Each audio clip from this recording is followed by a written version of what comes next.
Hello' guys, মই অন্য এটা মিনি ব্লগ লৈ আপোনালোকক সকলোকে স্বাগতম জনাইছোঁ। কি খবৰ বাৰু, ভালনে? কচু কাটিব আহিছোঁ। আজি মানে কচু চব্জি খাম, সেইকাৰণে কচু, ৰঙালাও আৰু চয়াবিন তেনেকৈ চব্জি বনাম। এইফালে মই আলু ভাজি থৈ দিছোঁ। আৰু আমাৰ এনি কি ধুনীয়া কৰি শুই আছে দেখিছে।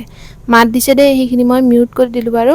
আৰু এইফালে পাপা মাছ আনিলে, তাকে মই মাছখিনি বোলো ফ্ৰাই কৰি লওঁ। মাছখিনি ফ্ৰাই কৰি হোৱাৰ পিছতে নাইটি এখন অলপমান ডাঙৰ হয়, তাকে চিলাবলগীয়া আছিলে, সেয়া অলপমান চিলাই ল'লোঁ। নাইটিবিলাক দীঘলে হয় আৰু দেই, চাপৰ মানুহ ন, সেইকাৰণে।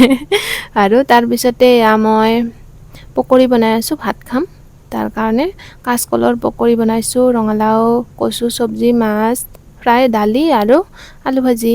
এনেদৰে দুপৰীয়া ভাতটো খাই ল'লোঁ। তাৰপিছত ৰাতি খেল খেলি আছে ইহঁতে, আমাৰ আলহী। বাৰু আজিলৈ ইমানে।